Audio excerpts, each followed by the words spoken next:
A polynomial function is the function whose formula is a polynomial. So in most general form, it can be written as a sub n x to the power n plus a sub n minus 1 x to the power n minus 1 plus and so on until we arrive at a sub 1x plus a sub 0. A sub n minus 1 and a sub 0 are real numbers. They are called coefficients of the polynomial, and n is a non-negative integer. We preserve the same terminology as for polynomial, so we talk about the degree of the polynomial, which is the highest exponent of the variable. We talk about the leading term, which is the term with the highest exponent of the variable, and the leading coefficient, which is the coefficient of the leading term. However, now we talk about the polynomials as functions rather than algebraic expressions, so we'll discuss the properties of the polynomial functions. We'll start with the domain. The domain of the polynomial function is the set of all real numbers, because in the polynomial we do not have radicals, we don't have the variable in a denominator.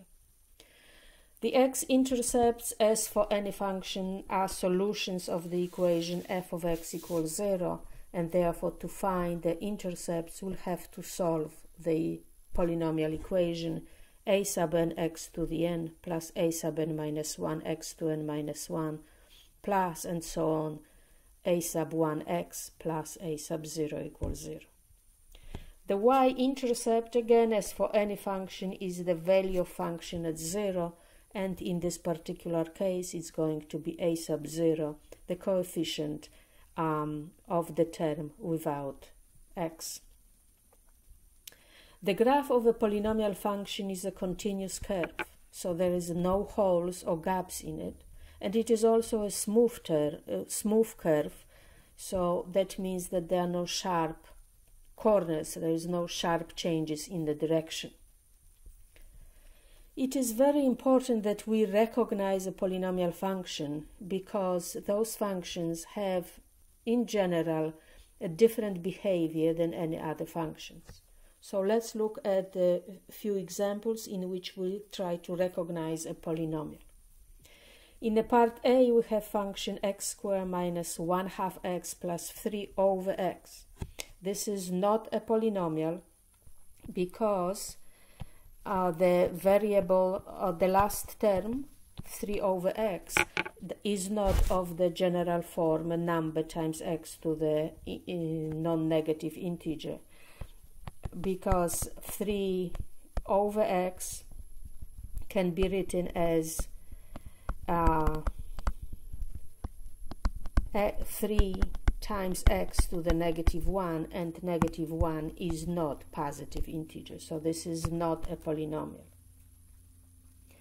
If we look at the second example, function is x squared plus 3 times x to the power 2/3 plus 1. Again, this is not a polynomial because of the middle term here. That x has the power that is a fraction, it is not an integer, so this is not a polynomial as well.